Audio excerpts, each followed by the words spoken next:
There's a lot of finger pointing going on in the world of strata at the moment, with everybody blaming everybody else for the defects that are causing buildings to fall down all over Sydney, it seems. I'm Jimmy Thompson. I edit the Flat Chat website and write the Flat Chat column for the Australian Financial Review. And I'm Sue Williams, journalist and property writer. And this is the Flat Chat Wrap.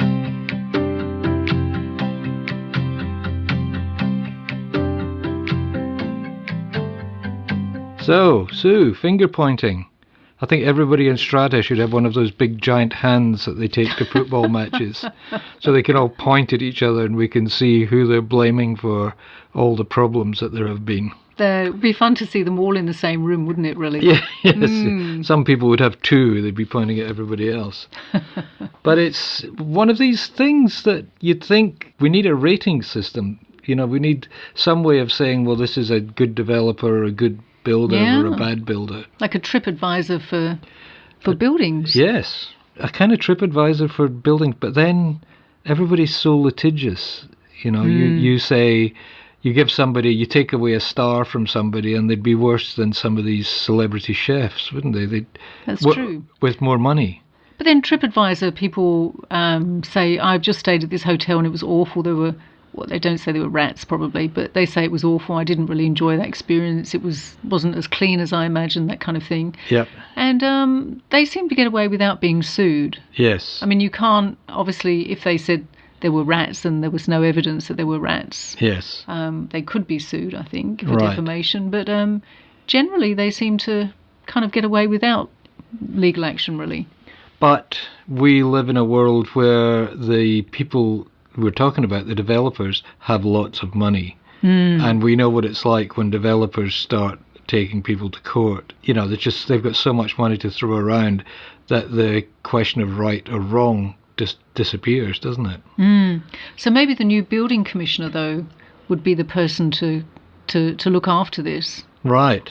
So he's going to take all the emails from people saying... That's right, yes. And be the subject of all the litigation. Well, yeah, I mean, this is the answer to so many of these issues. The government really needs to step in and say, we are going to legislate to fix this, rather than, as they have been for the past 20 years, saying, oh, the market will sort it out. And it's interesting, I had an email today from one of the engineers who was saying to me that it's all very well saying you're going to appoint a building commissioner, but unless you have a proper structure underneath that commissioner, a proper system that's going to work well, then a building commissioner really isn't going to be able to do very much at all. It's just going to be, a PR exercise from the government. Well, yeah, and that's the concern, that everybody, is making a show of doing something and nothing actually gets done, which has pretty much been the story in strata for as long as we've been writing about it. But this rating system sounds an interesting idea of yours, Jimmy. Oh, thank you. Well, yes. Here's my plan, which will never happen, so I can be as free with it as I like. Well, you never know. Well, it's true, because in the past we have made suggestions and the government has jumped in and changed things. That is very true.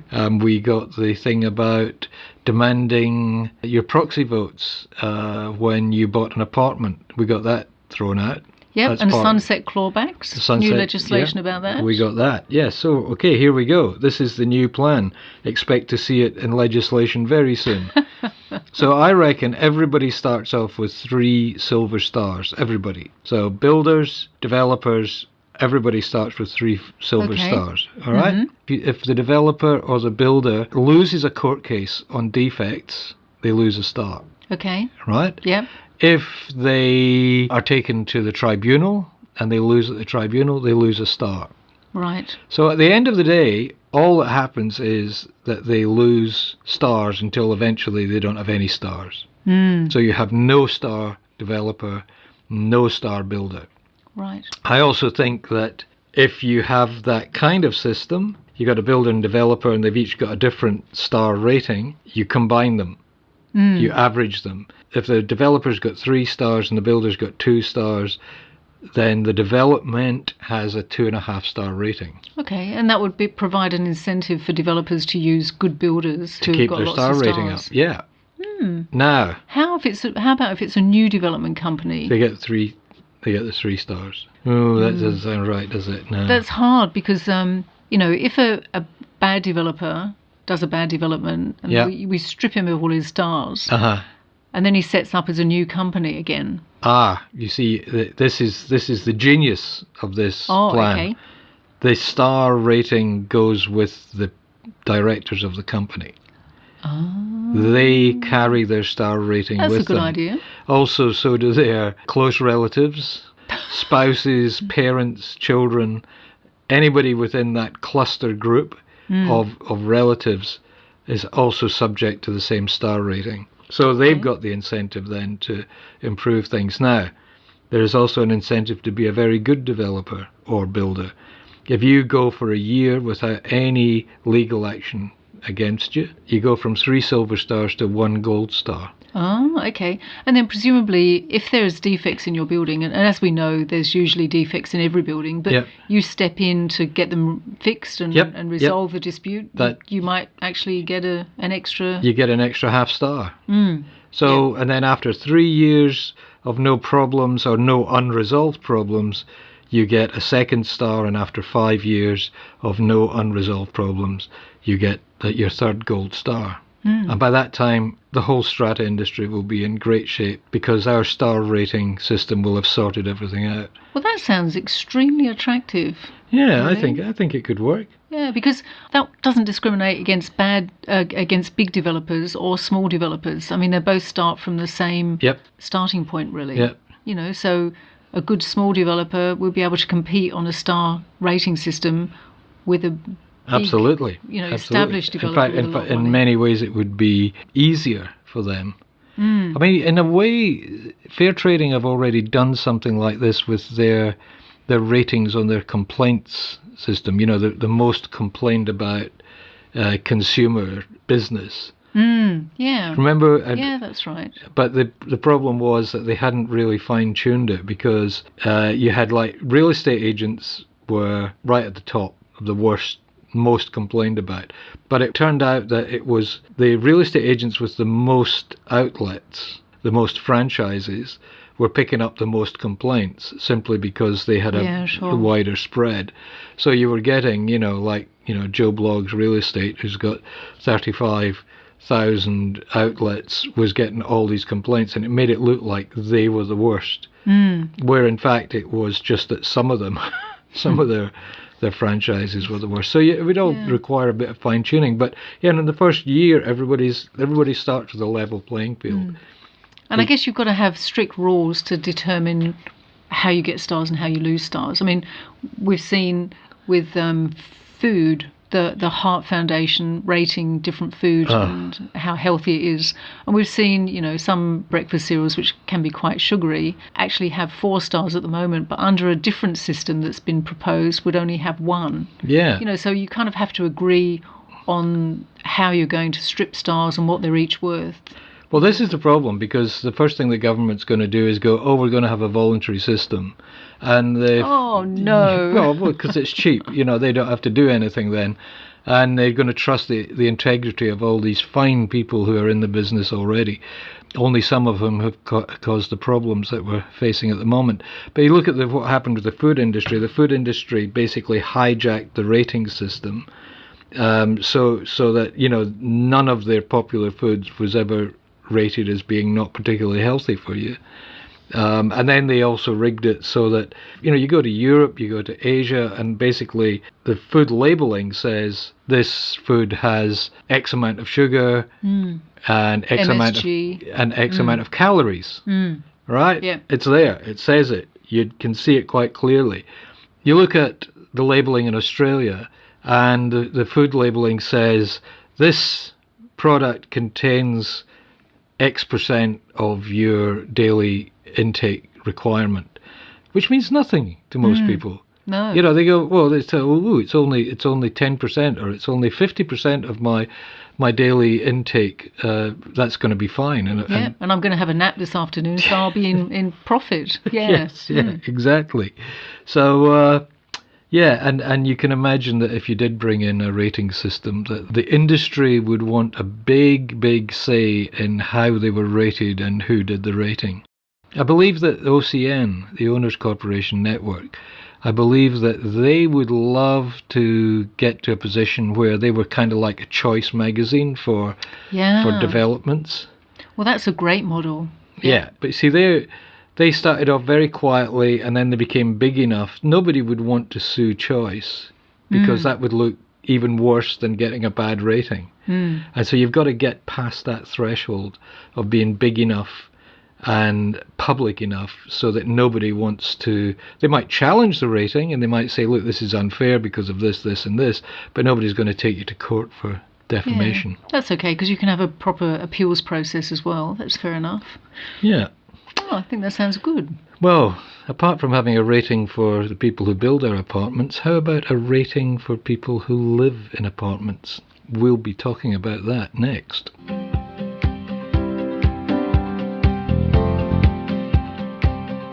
So, a license to live in strata. What do you think? Well, that is extremely interesting. I mean, I've always thought people should have a license to be able to have children, really. You know, in the same way as you have a driving license.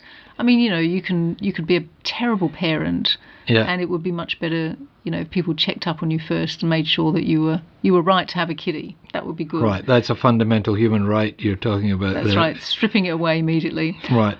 But a license to live in strata.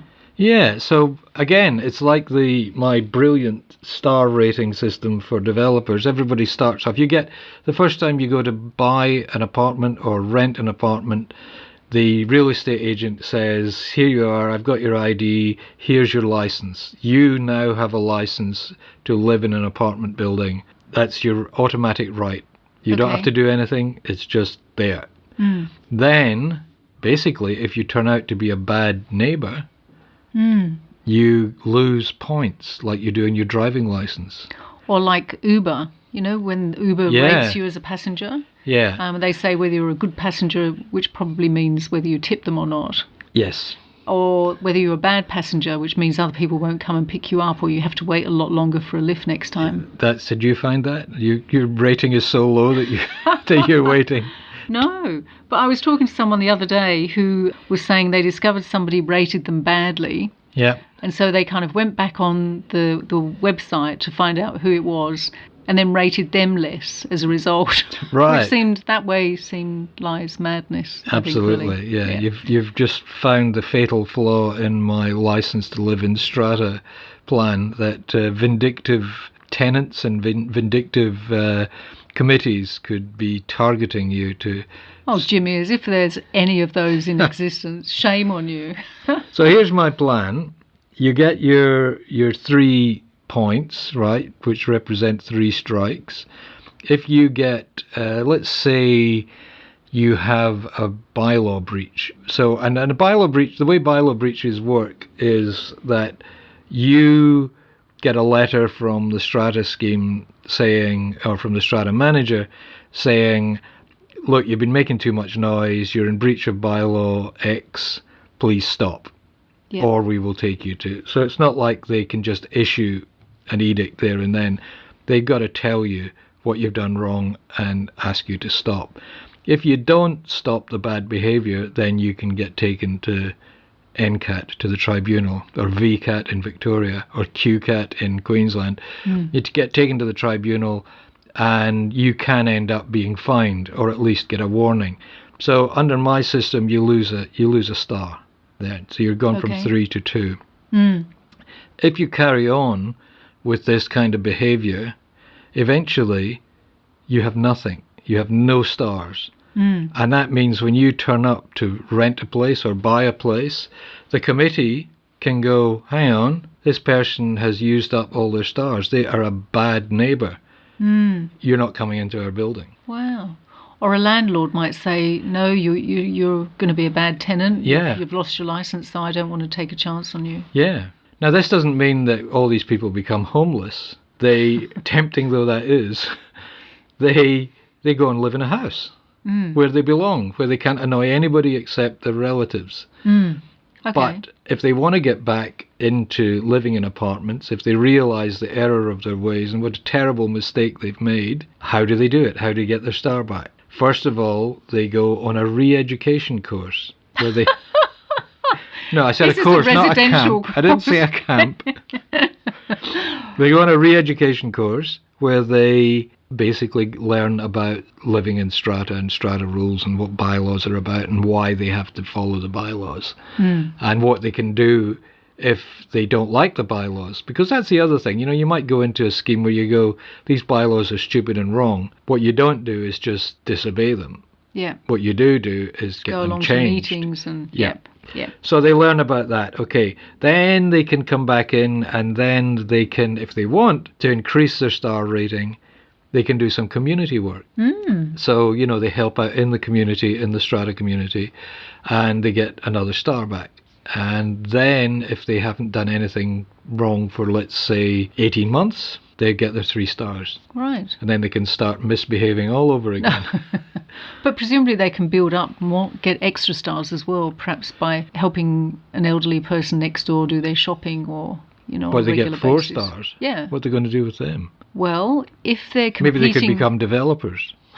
But if they're competing with somebody else for an apartment, Oh, that right, could yeah. kind of, you know, be part like of the their Uber CV, thing. really. Yeah. Look, hey, I'm a 5-star tenant. Look at me. Yeah. I help aged people across the street, and I Whether they keep want it or not. Whether they want it, I'm But getting yeah, them over I mean, and somebody who is auctioning an apartment, maybe 2 people are bidding the same amount, there. Ooh, and they think, oh, well, I've lived in this building for 10 years. I want to make sure the next person who owns my apartment is going to be a really fantastic resident here because I Yeah. still have lots of friends here and want to come back regularly. yeah. So they'll agree to sell it to the one who's got the most stars. Or how about being elected to the strata committee? Well, yeah, that would be a good basis you for a stand strata up, committee member. Yeah. You stand up at the AGM and say, "Hey, look, I'm a 5-star resident.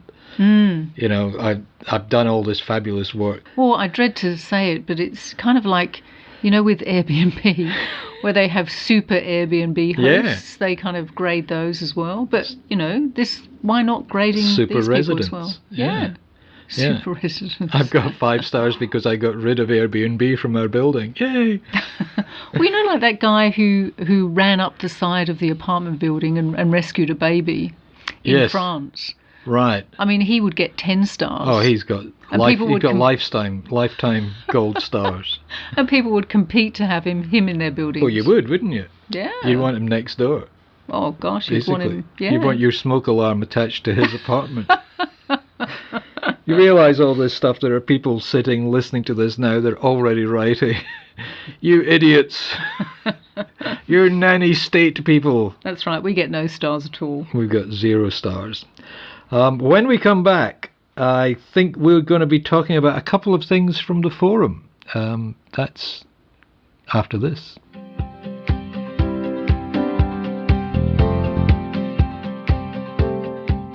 Before we get into the forum, Sue's been following a story about a resident who is having a bit of trouble at NCAT. What's the story, Sue? Yes, well, this resident has been having terrible problems in her apartment with a leaking roof and leaking walls. And the apartment is, you know, quite old. It's not a new apartment. So she's been asking the Owners Corporation for a long time to patch up her ceiling, you know, and make sure she's not getting any leaks. Every time it rains, she apparently has to move her furniture away from the areas where it's going to leak on her furniture. And she has to roll up her carpet. And, I mean, wow, we've had a lot of rain in Sydney recently. Yeah. So normally it might not be a problem, but in wet weather it's become awful. So she went along to NCAT. Her Owners Corporation kept refusing to pay to get some work done to a level that she was happy with. She went along to NCAT. NCAT made orders that they actually do the work, and the Owners Corporation have ignored the orders. Right. And this kind of opened up a bit of a loophole in the strata legislation, because it seems that while NCAT has the power to make orders, it doesn't actually have the power to enforce those orders, to make sure they're carried out. So what happened? Did she go back to NCAT and ask for enforcement? She did, and they said you have to go to the Department of Fair Trading. But the Department of Fair Trading, it has no power. It can't do anything. That's right. They said go back to NCAT. So she's kind of going round and round in circles. But basically this is a real problem. Yeah. And I contacted the new Fair Trading Minister, Kevin Anderson's office. Who is officially the Minister for Better Regulation Oh, sorry. and innovation. Yeah. So his office said that he's looking at the legislation and will now be considering if it needs changing. I'm always suspicious of that phrase, we're looking at. I get a vision of the minister sitting in his office looking across at a red lever arch file going, is that the legislation there? Yeah, well, I'm looking at it. That's a bit cynical. Well, not by my standards. Well, yeah, but the thing is, because they've said they're considering it, it now gives me permission to go back And say, what have you well, done? what's happened? What's happened? And keep going back every week Yes. until hopefully they actually decide to do something. Right. Because it is a ridiculous situation, isn't it? Oh, it's crazy. I mean, and of course, as soon as word gets out, like through this podcast, that owners' corporations don't actually have to do anything they've been told to do by NCAT, then, we're all stuffed, we're all high and dry. Well, that's right. And I think that this has happened to a lot of other buildings as well that have had orders Yeah. against them and refused to do anything. And basically the apartment owners then are just stuck between hell and a high waters. What was the phrase? I think it's rock and a hard place. Oh, rock and a hard place. I think I've mixed up my metaphors. But, we did have that case of the woman in the apartment building where the lift stopped At a her metre floor. above or below, or sometimes just went up and down and never stopped at her floor. And she took her owners' corporation to NCAT, and all that happened was that somebody on the committee threatened to sue her for damaging the value of his apartment by giving them bad publicity. Yeah. It's a ridiculous situation. It should never have been allowed to occur. And now people are actually noticing it and feeling the effects of it. It should really be legislated against immediately. Absolutely. And meanwhile, that person in that committee has just lost 2 stars. Yes. There you go. That's how it works. That's exactly how it works. Okay, this time, when we come back, we're going to be talking about a couple of things on the forum. That's after this.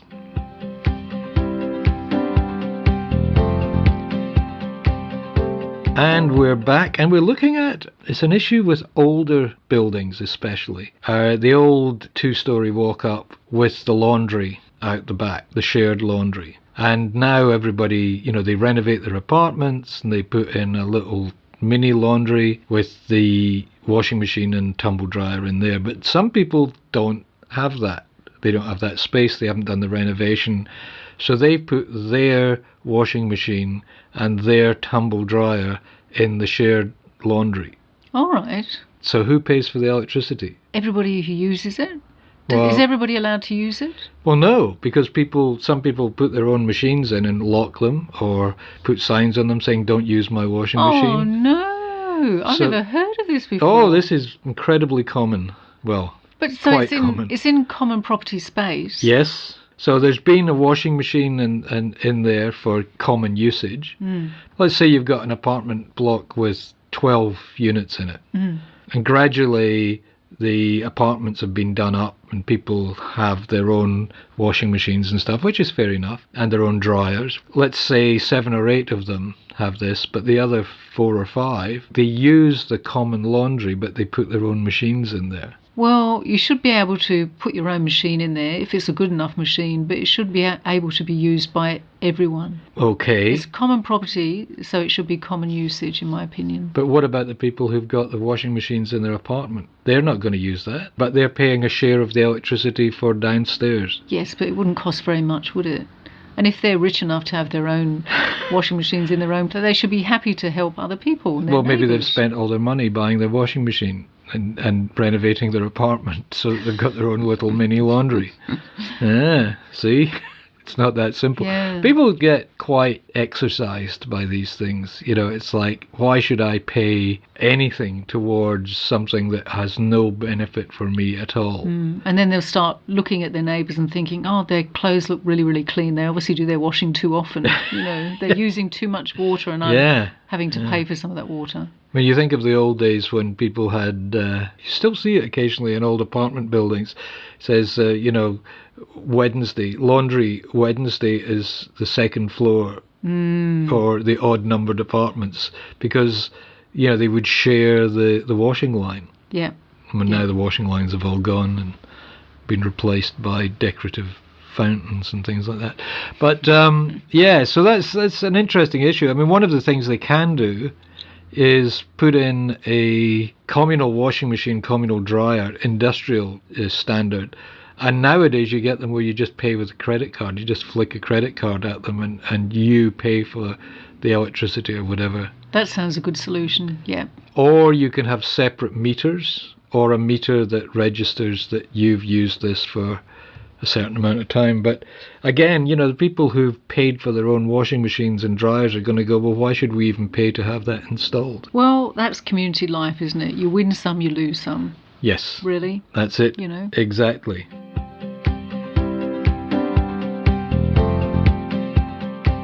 Okay, here's another thing about shared use. This started with an email to the forum. Somebody's moved into an apartment. They've got 3 cars, but only 2 parking spaces. So they've started using visitor parking for their extra car.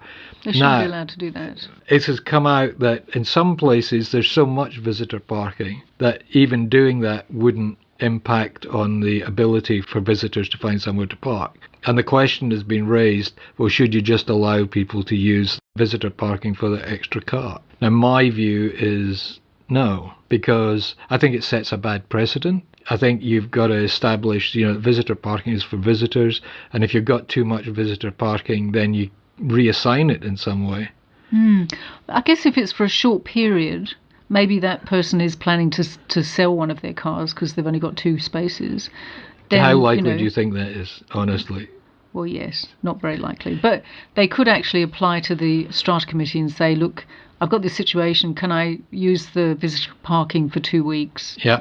Just as a one-off. And but I think this is a more permanent thing than that. Yeah. And I think my recollection is in most bylaws it says you may not park on common property, which is a visitor parking space, without the written permission of the owners' corporation. Right. So maybe that's the first step, is to say, can you give me permission to do this?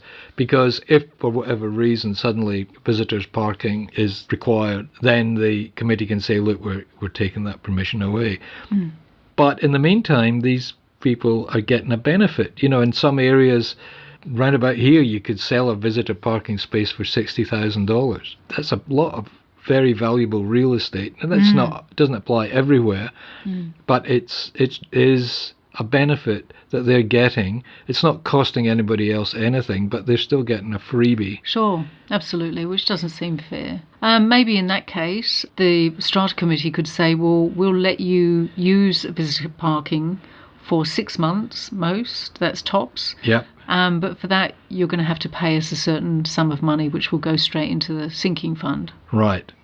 And if I were the car owner, I would say, you're not allowed to do that because that's visitor parking and it shouldn't be rented out. Okay, well, I would say that's absolutely fair enough, but if you'd like to make us a donation to the sinking fund, we may well accept it. Yes. Otherwise, I'm afraid rules are rules and you're not allowed to use that parking. So what you're basically going to say is, use the parking, here's the permission, it's got a time limit on it, and meantime, how would you like to contribute to the flowerbed fund?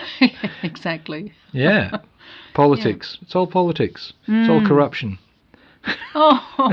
Corruption and collusion, that's what it's all about. Well, I think we've covered just about everything that needs to be covered in this week. Corruption, collusion and community.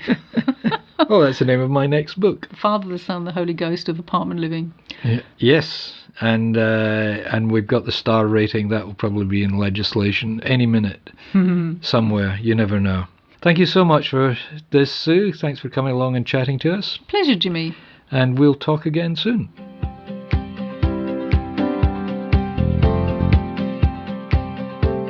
If you enjoy these podcasts, and let's face it, you wouldn't still be listening if you didn't, you should subscribe to make sure you get the latest version as soon as it's published. You could also read the weekly Flat Chat column in the Australian Financial Review. That's every Friday, Saturday. And if you're really interested in finding out more about living in strata, go to our website. That's flat-chat.com.au. It's been a pleasure talking to you. I'm Jimmy Thompson. Talk to you again soon.